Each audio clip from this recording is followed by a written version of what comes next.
Assalamualaikum warahmatullahi wabarakatuh dan salam sejahtera. Alhamdulillah, nahmaduhu wa nusalli ala rasulihil karim. Saudara Datuk Seri Zahid Hamidi, Timbalan Perdana Menteri, Speaker Rasi Johari, Menteri-Menteri, Perdana Menteri, Wakil-Wakil Parti, tuan-tuan yang terutama, duta-duta, dan yang penting, rakyat Malaysia yang bangkit. Saudara, yang kita dengar lakaran sejarah, tragedi, penindasan, penghinaan selama hampir 1 abad. Sejak pembentukan Israel dipaksakan, ada peristiwa Nakba. Saya besar sampai di Universiti Melaya, perang Arab Israel.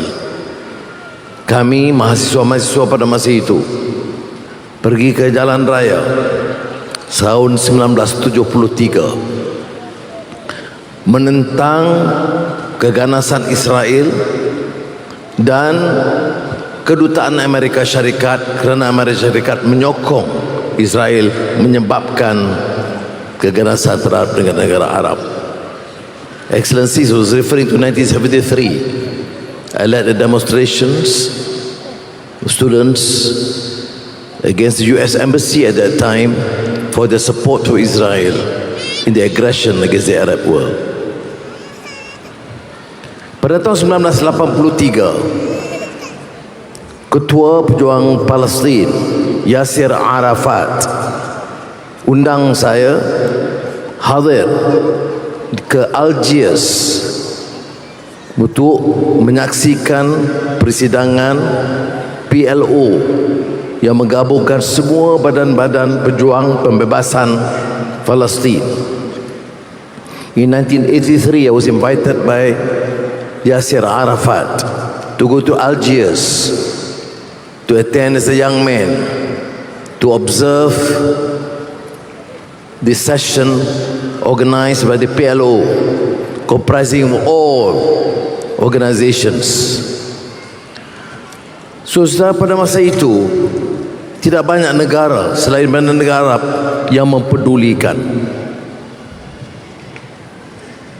Suara perjuangan hak Palestin itu sangat terbatas,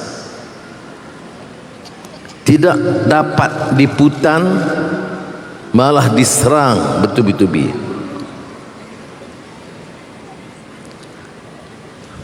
Berterusan, tahun itu juga kita undang Yasir Arafat ke Stadium Merdeka berucap. Kita anjur bersama pemuda UMNO masa itu.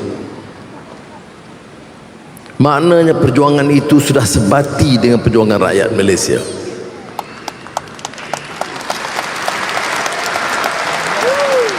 Sebab itu kita tidak mempedulikan pandangan Barat atau mana-mana negara yang mau menetapkan siapa yang harus kita perjuangkan.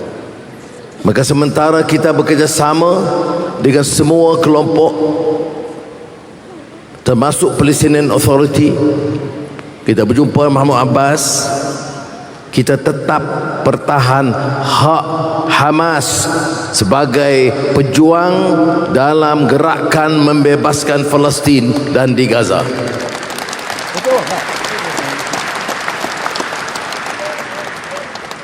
So, saudara, apa lagi yang baru nak kita ceritakan? Wanita, anak kecil, lari-lari, makan di tempat sampah, badan penuh dengan pasir. Itu tayangan harian kita. Saudara, sebab itu dalam perjumpaan yang lalu saya tanya, di mana dia suara hak asasi? Di mana suara kemanusiaan? Di mana kebebasan? Mengapa dipilih untuk menyokong berdasarkan warna kulit? Dan mengapa rakyat Palestin itu selama berpuluh tahun berdekad dianggap sebagai separuh manusia? Tidak ada jawapan yang munasabah selain dari sikap yang penuh dengan ciri hipokrisi, kemunafikan. Sebab itu kita tidak ada pilihan. Siapa kata saya berani sangat? Tapi saya hanya mewakili saudara menjalankan tanggungjawab. Saya terfikir juga bimbang. Nasib rakyat, nasib negara. Saya mau Malaysia ini gagah, ekonomi yang maju, hebat, politik yang stabil, rakyat bersatu padu, maju dalam teknologi. Tetapi saya juga manusia. Saya juga ada faham kemanusiaan. Saya tidak mau rakyat dizalimi. Saya tidak mau orang Palestin itu dijadikan hamba abdi. Maka saya bertanggung jawab bersama-sama saudara bangkit membela dan memperjuangkan perjuangan rakyat Palestin.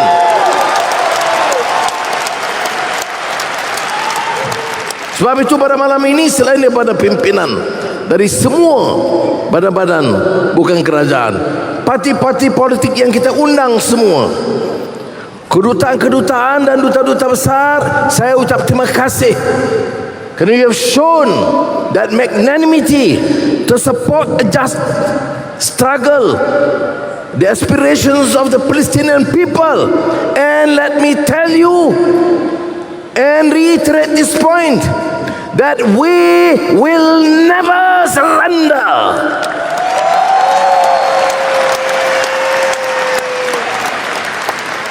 And your presence is most meaningful. This is a country, majority Malays, but you have representation from all walks of life, all race and religious denominations. But we stand guided by the principles of justice and humanity. Tak guna bicara soal keadilan kepada mereka, kemanusiaan kepada mereka. Kerana bila mereka bicara, dia tidak laksana dan amalkan. Surah Mak Sabu sebut tadi, bayangkan anak-anak kecil dibunuh, bangunan dirobohkan, wanita diperkosa, tapi sang pemerkosa, sang pembunuh, sang pendera, sang penjajah, sang penakluk masih diberikan tempat dan disanjung di Kongres Amerika Syarikat. Demikian kenyataan politik hari ini. Saya tidak bermaksud berbicara panjang. Hati saya juga luka. Saya sementara mendengar rakan-rakan kita, Tok Sri Zahid, kawan-kawan semua bicara. Pesan juga dari sahabat saya, marhum Ismail Hania. Saya bingung, apa lagi yang mampu aku lakukan? Ya. Orang itu dibunuh saban hari, dan sahabat saya yang saya kenal puluhan tahun, kerana puluh tahun yang lalu saya menemui beliau selalunya di rumah marhum Syekh Yusuf Al-Qaradawi di Doha. Dan baru-baru ini bila ke lawatan rasmi ke Doha, saya tahu risikonya. Pasukan keselamatan memberitahu saya risikonya, kerana beliau itu menjadi target. Tapi saya syukur alhamdulillah, kerana masih diberi kekuatan kalau orang itu sanggup berkorban nyawa, dan kalau 40,000 sudah terkorban, apalah salahnya kita untuk memeluk beliau, menyatakan rakyat Malaysia menyokong perjuangan saudara.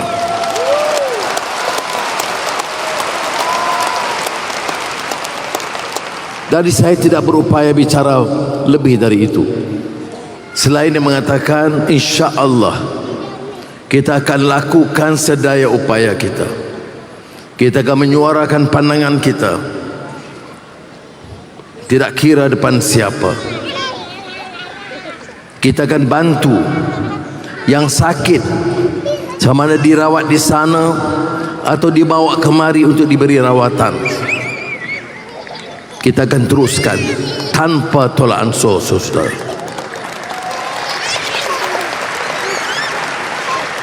Kerajaan akan peruntukkan dana.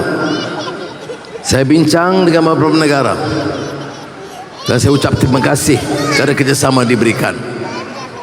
I want to take this opportunity to thank the Amir of Qatar for making all the arrangements for the funeral, President of the Islamic Republic of Iran for assisting and supporting the struggle, the just struggle of the Palestinian people. I am in touch with President Abdul Fattah Sisi, seeking his assistance to facilitate humanitarian aid and support, and also to allow us to bring back some of the injured and sick Palestinian women and children to be treated in Malaysia.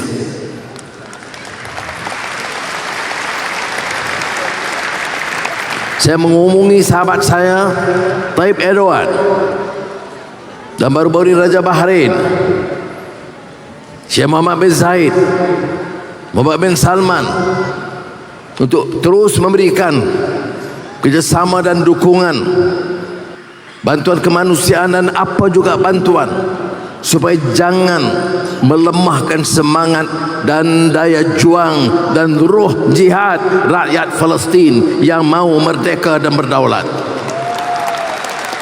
Jadi saudara, selain daripada itu, saya harap saudara juga jangan henti bicara setiap hari mengenai Palestin. Jangan berhenti membantu dan bersedekah untuk meringankan beban rakan-rakan kita di Palestin. Saya mahu Malaysia terletak di dalam peta sejarah di antara negara yang lebih konsisten dan sungguh-sungguh perjuangkan nasib rakyat Palestin. Boleh? Jadi kita akan teruskan usaha ini, saudara. Saya mohon maaf, saya tidak mampu bicara lebih panjang kerana ini kisah derita, kisah tragedi yang saya mampu yang menyatakan insya-Allah dengan mandat ini diberikan oleh rakyat Malaysia, saya akan lakukan sedaya upaya yang mampu untuk membantu dan membela nasib mereka. Terima kasih. Wassalamualaikum warahmatullahi wabarakatuh.